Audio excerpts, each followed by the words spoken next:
today what we're going to do is we're going to start class with a little read aloud to connect to the book that we've been reading in class, which is our extended text, Hatchet. Hatchet is about survival, determination, and perseverance, and this is what we're going to see in this little book we're going to read today, which is called The Adventure Story of the Three Whales. Right? So everybody flip to the back. Let's read the back of this book. Ready? Oh, through your back. Yes, back cover. Okay, it says, early in the winter of 1988, a lone Inuit hunter found 3 California gray whales trapped by ice off of Alaska's bleak north coast. Within the days, the plight of the whales had become world news. People of all nations watched as East and West worked together to free the bruised and weakening animals. The story touched the hearts of millions, and Giles Whittle's account of this adventure is brought thrillingly to life by Patrick Benson's pictures. With great imaginative insight, author and illustrator enter the whales' deadly prison of ice, stay beside them through all the days of hope and fear, and follow them to the last freedom. Okay, so let's go back to the front. Now, I told you that this is about determination and perseverance as well. So as we read this today, I want you looking for examples of determination, of perseverance in these people and in the whales that we're going to be looking at. Now remember, you cannot disconnect. This is a true story. So be thinking about, this is not a made-up story. So be thinking about how these people are actually feeling, how these whales might actually be feeling as they go through this, this time period where they're trapped and someone's trying to save them. Also, I want you looking for types of conflict. We've talked about man versus man versus nature, man versus society. And as we go through this, I want you looking at the conflict. Who's having problems with what? And is that a man versus man, or a man versus nature, or a man versus society conflict? Okay? So be looking for those things. All right, ready? Let's open up. So the true adventure story of the 3 whales, if you open up to that first page, what you have there is an actual picture of the front page of the Washington Post when this story came out in 1988. So it kind of gives you a cool look at what was really going on in the news when this book came out. Okay, turn the page. Now on the next page you see, I think there's like 6 different either magazine covers or newspaper covers. What's wrong with it? It is a true story. Yes, it's a true story. So yeah, these are actual pictures of magazines and newspapers that were out there in the time. All right, so let's turn to page 1. I want you to pay attention to the cool graphics too. It's black and white, but the way that the illustrator did this is a really good job of bringing it out. Okay, so you read along with me. For 12 bright weeks every summer, the Arctic Ocean is full of life. Blooms of plankton float among the icebergs. Shellfish slide along the seafloor. And squid lurk underneath pitch-black overhangings of rocks. And whales swim up from the Pacific to feed. Humpback whales, bowhead whales, and California gray whales all come to the Arctic. In the summer of 1988, one particular herd of California grays was plunging and rolling, leaping and belly flopping off the coast of Alaska. The winter came early in 1988, and the first sign was a freezing wind from the east. Blizzards blew in from the top of the world, and thick packed ice spread out from the shore, and its shadow fell over the whales. Most of the whales were quick to sense the changes, but in small groups, they set out on the long swim south for the warmth of the winter. But 3 of the whales failed to notice the end of summer. 1 adult, 1 middle-sized, and a baby. Quietly, the ice crept in. The ocean was changing from blue to silent white. Gray whales can hold their breath underwater for half an hour, but soon the 3 who had been left behind would have nowhere to surface. Only the open water was safe, beyond the ice pack, but the 3 whales lost their sense of direction, and they swam towards land into an Alaskan bay where the still, shallow water was certain to freeze very quickly. Now we're going to stop right here for a second. What I want you to do is on your paper, I just want you to jot down what do you think is going to happen next. I want you to make an inference based on what I've read you from the back of the book and what we've talked about so far. What's going to happen next? You've got these whales, they're not going out to sea, they're swimming towards land and the ice is coming in. What's going to happen? Just real quick, jot it down real quick. Maybe a sentence or 2.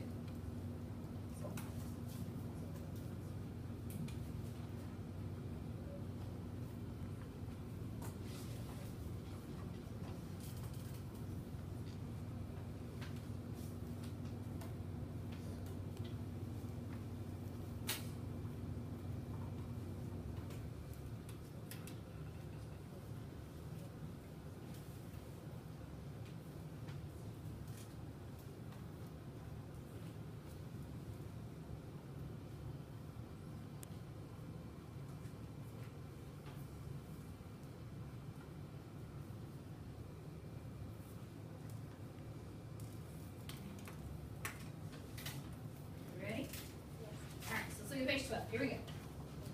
Now, at the mouth of the bay was a shelf of ice underwater. Broken, packed ice piled up against it, forming a wall. And from the seabed to the surface, there was no way out. And then the surface froze solid. The whales were trapped in a prison of ice. They could not breathe. And again, they rammed upward at the ice with their noses. At last, they managed to push their great heads through a crack in the ice. An Inuit hunter was passing and saw them, and in nearby Barrow, an Inuit town, he went and told the people what he had seen. Now, to begin with, nothing was done to save the whales. It would be natural for the whales to die, and the Inuit accepted it. But the news of the whales began to spread, and their pictures appeared on local TV. Now, we're going to pause for a second. Briefly, talk with your partner real quick. I just want you to stop and talk to them about what do you think about that decision that they made.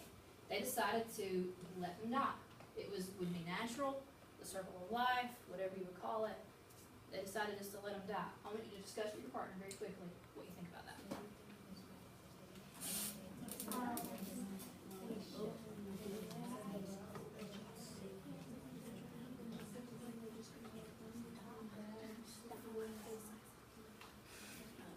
What do you think about it? I think that they should save them. Do you understand what that is? Because these are estimates. They're all about nature and letting things go about its natural way. So it would be normal for them to say, hey, that's the natural way, so it should go. I think deep down, they like to say, all right, so, okay, despite your opinion, let's turn the page to page 16, let's see what they're going to do, okay? So, one person who heard the news was a wildlife ranger. She persuaded the people of Barrow to help save the whales alive, or keep the whales alive. Out over the ice they trudged with axes, ice poles, and chainsaws to cut breathing holes. The whales appeared at the holes and filled their huge lungs. The Inuit gave them names. Siku, the biggest, Potu, the middle one, and Kanik, the baby. Siku means ice in Inuit. Potu means ice hole, and Kanik means snowflake. Turn the page. Now, I want us to think for just a second, and I want you to jot this on your paper. I'm going to read these 2 pages, and then we're going to jot about this. Why do you think the author included their names? What does that change about how we perceive these whales that they included their names in there? Like, how does that affect you as a reader? So real quick, drop that on your paper. How does it, now that you know that these little things have names, one's a baby, and they call the baby snowflake, like, how does that affect you as the reader? How does it make you feel towards these whales? And why do you think the author included that?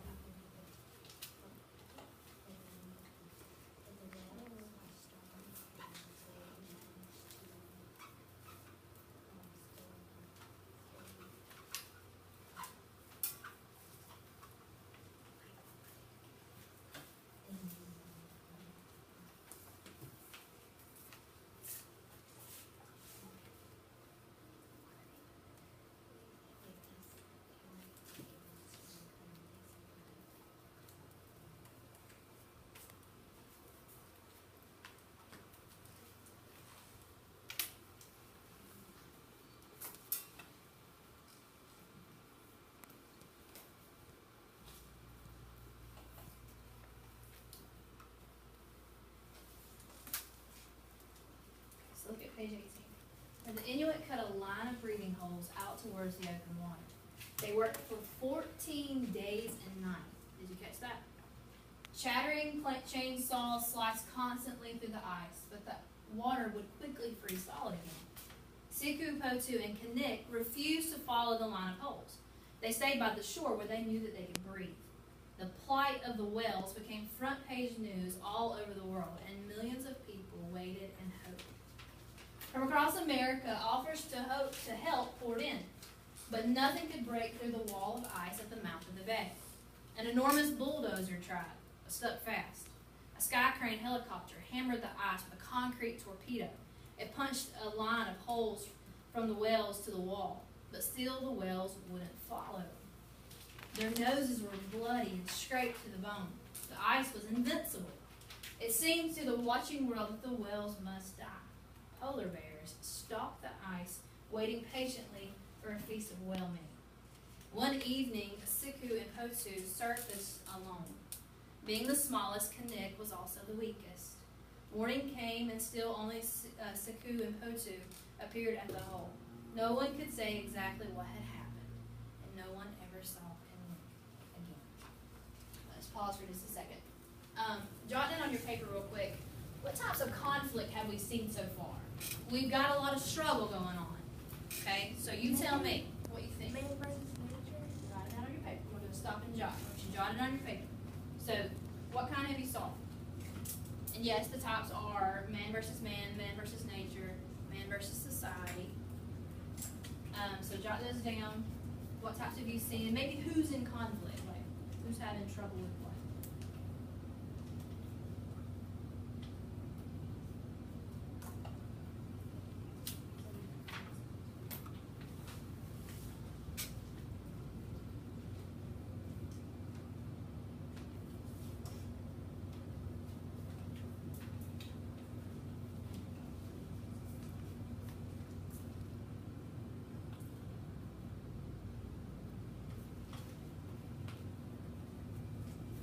Okay, so let's finish up. You ready?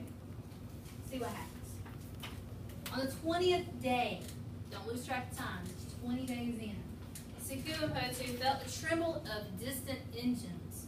A huge Russian icebreaker was roaring to the rescue, the great Admiral Makarov. The captain found a grand phrase to mark the occasion. "Let us begin to break ice," he called. And all night the breaker charged at the ice, pulled back, and charged again. By morning a channel was clear, a quarter of a mile wide. The crew of the Admiral Makarov grinned. They came ashore to celebrate, and the Inuit and other Americans hugged them and cheered. Then the icebreaker turned for open sea, with Siku and Potu close behind. The whales understood that they must follow the thunder of the froth of the engines, and the sound would lead them from the prison of ice to the open water and to freedom. The rest of the herd was 3 weeks ahead in the journey. So Siku and Potu had thousands of miles to swim, so they each blew a great water spout and set off. Their long ordeal was over. So very briefly, try to talk to your neighbor real quick. We should discuss the determination and the perseverance of the people to save those whales. They didn't give up on the first day or the 13th day or the 18th day. So talk about that. Talk about the determination, what it took for them to keep trying to save those whales.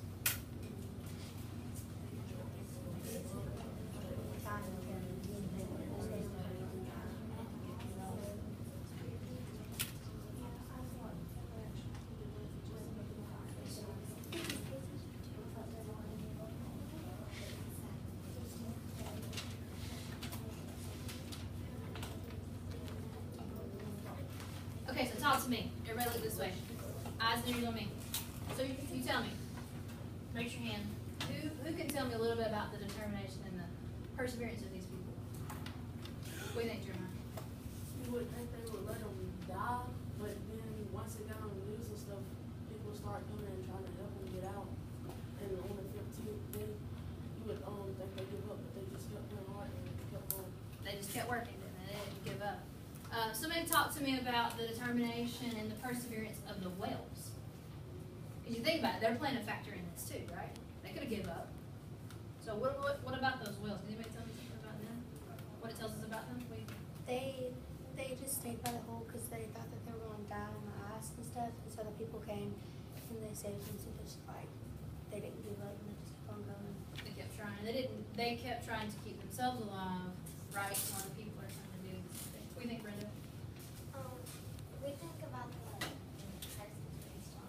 You think one of the most enduring persons was the lady that made that speech on the news? Because she started it kind of. Well, that's a good point. I'm glad you picked that out because, I mean, you know, what he talks about the Eskimos, this is natural for them. They're living in a natural world. They're okay with nature taking its course. But this lady, and I'm glad you brought her up, she gets on the news and she kind of makes this speech to compel everybody And once people started catching on, it was like Jeremiah said, you would think they would let them just die. But I think when one group might say, oh man, we're not gonna save these wells, we're not gonna be able to do it. I think another group would say, oh no, don't give up now. We're this far in, let's keep trying. And I think we see that connection between people, right? To be able to bring each other along and to move people along. So that was good. Glad you found that. So let's talk about conflict real quick. What kinds of conflict did we see? What's the most obvious? Man versus what? Man versus nature. Okay, now, I want you to think about this for just a second. Think about the book Hatchet. That is man versus nature, right? It is Brian versus the weather and everything, okay, to survive. This is man versus nature, but it's man and nature in a different way. How is it different? It's still man versus nature, but how is this different than what we seen in Hatchet? Hatchet's out in the woods, Okay. and the whales are in the water. Okay, so that is true. What you think, Katie? That he's by himself and he don't have no one to help him. Okay, good. So he doesn't have those people who kept pushing him on. What do you think? That he's a boy and those are animals. Okay, all right. Good. You're all on the right track. But I want you to think about this. What was Brian's goal? What was he trying to do? Stay alive. Stay alive. He was trying to survive, right? So it was man versus nature to save who? To Brian. So when we look in this story, though, we have man versus nature to do what, though? To save the the whales. whales. Save the whales. So do you see how it's kind of flipped? It's still man versus nature, but the goal of it, the purpose of it, is kind of flipped from what we see in Hatchet. It's not that these people are trying to save themselves; they're trying to save something else. So we see how conflict, even when it's the same, can be very different. Right? Did you grasp that? Women? Okay. All right. So here's what we're gonna do. We're gonna transition into stations, but in fact, you're actually sitting at your first station. Each one of these stations, you're going to interact with maybe a video, maybe music, maybe photographs, maybe some statistics, maybe some billboards and things, but all of them have a common theme of determination, perseverance, this conflict that we've been talking about. So you have a directions sheet. Everybody grab the one that has like a chart on the top and it has some blank space on the bottom. This is yours. Go ahead and put your name on it. This is your graphic organizer for you to fill out as you do your station. And if you look down across there, in the gray box, you have the name of your station. Okay? Everybody with me? The second box has your directions. It's going to tell you what you're going to be doing, okay? What you're going to be interacting with. The third box is a list of questions, and they're numbered. If you'll notice, that same number is repeated on the bottom of your page down there, where it says answer below. You write your answers on there. Then there's a box that has some like starter sentences. We'll call them jot prompts. And what those are is, sometimes when we read a question and we're asked to answer it, we don't know how to begin to answer. So you can use these jot prompts to kind of help you start your responses. That'll help guide you towards what I'm trying to get you to see. Okay? So over the next 5 days, we're gonna rotate each day through these stations. But I want you looking for examples of determination and perseverance and examples of conflict as you move through. Okay?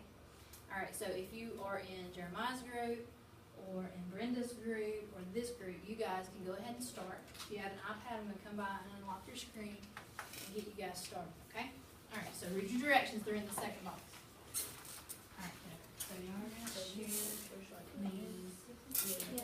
Headphones. One button here, one button there. Okay. You can set your read alouds to the side, so you can set your books to the side, your papers to the side. Okay, so I want you to read your directions. And when y'all are ready, you can play. Because here's the deal with the video. He's speaking in a different language. There's subtitles running across the bottom. English. Start to move a little fast. We'll pause on your book and read. And, you know, that way you gotta know what's going on, right? Okay? All right, girl, here. Look at that. Oh, right.